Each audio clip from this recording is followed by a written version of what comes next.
Hello all, welcome back to our channel. ఇవాల్టి వీడియోలో quick and ఈజీగా సింపుల్గా చేసేసుకునే పొటాటో ఫ్రై రెసిపీని కొద్దిగా డిఫరెంట్గా చేసుకోబోతున్నాము. ఇదైతే సాంబార్, పప్పు, రసం ఇలా దేంతో అన్నా కూడా సైడ్ డిష్గా చాలా బాగుంటుంది. చేసుకోవడానికి పెద్దగా టైం కూడా పట్టదు. క్విక్ అండ్ ఈజీగా లంచ్ బాక్స్ కూడా చేసి ఇచ్చేయచ్చు. ఈ స్టైల్లో చేస్తే పిల్లలు కూడా చాలా ఇష్టంగా తింటారు. మరి ఎప్పుడూ ఒకేలా కాకుండా కొద్దిగా వెరైటీగా ఈసారి ఇలా ట్రై చేసి చూడండి. మరైతే ఈ స్పైసీ పొటాటో ఫ్రైని ఎలా తయారు చేసుకోవాలో చూసేద్దామా. ఫస్ట్ అయితే బంగాళదుంపలు శుభ్రంగా వాష్ చేసేసుకొని పైన మొత్తం కూడా ఇలా పీల్ చేసేసుకోవాలి. తర్వాత ఇలాగా సన్న సన్న ముక్కలుగా కట్ చేసుకోవాలి. ఇలాగా అన్నిటినీ కూడా ఈక్వల్గా సన్న సన్న ముక్కలుగా కట్ చేసుకోవాలి. ఇక్కడ చూస్తున్నారు కదా, ఈ మాత్రం సైజులో ఉండేటట్టు కట్ చేసుకోవాలి. ఇలాగా అన్నిటినీ కట్ చేసుకున్న తర్వాత వీటిల్ని శుభ్రంగా వాష్ చేసుకోవాలి.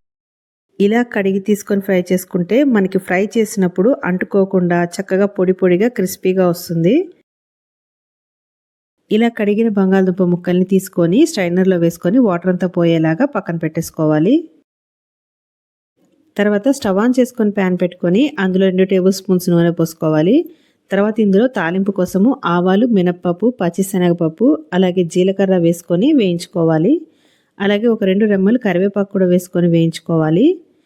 తర్వాత దంచి పెట్టుకున్న ఒక 4 వెల్లుల్లి రెబ్బల్ని కూడా వేసుకొని ఫ్రై చేసుకోవాలి. ఇవన్నీ బాగా ఫ్రై అయిపోయిన తర్వాత మనము కడిగి పెట్టుకున్న బంగాళదుంప ముక్కల్ని ఇందులో వేసేసుకోవాలి. ఇలా అన్నిటినీ వేసుకున్న తర్వాత ఒకసారి మొత్తం కూడా కలిపేసుకోవాలి. తర్వాత ఇందులో సరిపడా సాల్ట్ అలాగే ఒక చిటికెడు పసుపు కూడా వేసుకొని ఒకసారి కలిపేసుకోవాలి. ఇలా మొత్తం ఒకసారి బాగా కలిపేసుకున్న తర్వాత దీని మీద మూత పెట్టుకోవాలి. ఇలా మూత పెట్టడం వల్ల మనకి బంగాళదుంపలు త్వరగా ఉడికిపోతుంది అన్నమాట. మధ్యలో ఒకసారి తీసి ఒకసారి మొత్తం కలిపేసుకున్న తర్వాత మళ్ళీ మూత పెట్టుకొని ఫ్రై చేసుకోవాలి. ఇది ఉడకడానికి పెద్దగా టైం పట్టదు. మనం సన్న సన్న ముక్కలుగా కట్ చేసుకున్నాం కాబట్టి త్వరగా ఉడికిపోతుంది. ఇక్కడ చూస్తున్నారు కదా, చక్కగా ఉడికిపోయింది పీసెస్ అయితే. సో వీటిల్ని ఎక్కువగా కలిపేయకూడదు, విరిగిపోతాయి అన్నమాట. సో పైపైన కలుపుకోవాలి కలిపేటప్పుడు కూడా. ఇప్పుడు దీనిపైన మనము మసాలాలు యాడ్ చేసుకోవాలి. 1 టీ స్పూన్ కారం మీరు తినే స్పైసీ లెవెల్స్ని బట్టి చూసుకొని యాడ్ చేసుకోండి. 1/2 టీ స్పూన్ ధనియాల పొడి, 1/2 స్పూను జీలకర్ర పొడి, ఇంకా 1/2 teaspoon garam masala powder కూడా వేసుకొని పీసెస్ విరిగిపోకుండా మొత్తం కూడా జెంట్లీగా మిక్స్ చేసుకోవాలి. వేసుకున్న మసాలాలన్నీ బాగా ముక్కలన్నిటికీ పట్టేలా కలుపుకున్న తర్వాత వీటిల్ని లో ఫ్లేమ్ మీద పెట్టుకొని ఫ్రై చేసుకోవాలి. మధ్య మధ్యలో కలుపుకుంటూ బాగా రోస్ట్ చేసుకోవాలి.